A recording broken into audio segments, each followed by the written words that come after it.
At the moment, in our country, we have far less supply compared to, in fact, the demand that is currently available. We were talking actually about 2 million houses deficit per year. The same deficit increases by about 200,000 per year.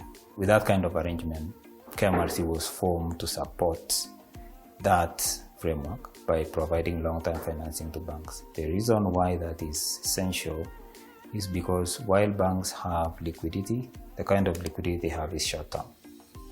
Now, the short-term liquidity they have cannot meet the demand that is available because banks can only lend up to a certain threshold. So we are working with the government to see how we can finance even developers that can be able to supply houses, because KMRC, the key target market are people with household income of 150,000 and below.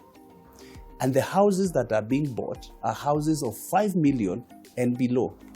And one of the problems that we find today in this market is that the commercial developers, because they are mainly profit-driven, really do not target so much this market, which is usually the underserved market.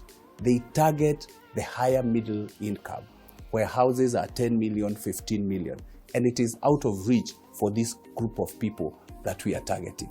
So when you get funding that you will give or lend to the wananchi for purposes of housing, then you have a lot more liquidity available to you, which you can now diversify into construction financing, just to make sure that the supply side is also available. So for us to succeed, because we've sorted the demand side, we believe that many developers will come in because they'll be assured of selling off their houses because demand has been spurred by KMRC, and therefore that is why we are working on both sides of supply and demand. So the model that KMRC has built is one that is lower risk, completely lower risk, and that is by ensuring that when you lend to the financial institutions take up the credit risk. That means they'll continue originating the loans and also servicing those loans. So you lend to you and me, and we pay to the bank. For example, we have KCB as one of the institutions that is participating, and KCB will continue lending to the people.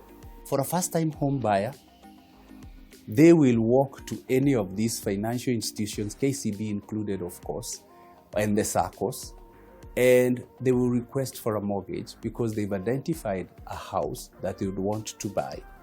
Now, the process of qualifying and going through this process is similar to the other applications. Each financial institution has its own way of qualifying those customers. But of course, the key issue here and the key thing here is affordability. We are a lender, and KMRC certainly will mobilize financing for that purpose.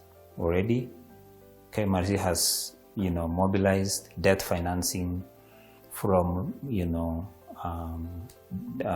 development finance institutions through the National Treasury or through government. So we have financing from the World Bank, financing from the African Development Bank, and those are the kind of financing that we'll use for purposes of lending. The kind of financing we're talking about now is 25 billion from the World Bank in Kenya shilling terms and 10 billion from the African Development Bank. The initial need for this money is to be given out to first-time home buyers. But the existing customers who have mortgages can still qualify because World Bank has specified that 80% of the funds that they will bring in should go to affordable housing and first-time home buyers. But 20% can be lent out to the commercial home buyers. So even the existing ones or the existing mortgage holders would benefit or qualify there. The AFDB money that is again coming to KMRC, they've specified that 60% of that money should go to affordable housing, first-time home buyers, while 40% can be lent out. So there is that mix of both. For sustainability, KMRC will go to the capital markets to issue bonds and raise funds from the capital markets for that purpose. And that's the most sustainable form of financing for KMRC. So mobilizing long-term financing requires that the institution will have a good track record. And number two, the institution will have to have a high credit ratio. So you will not be able to raise financing if the risk for the institution is higher.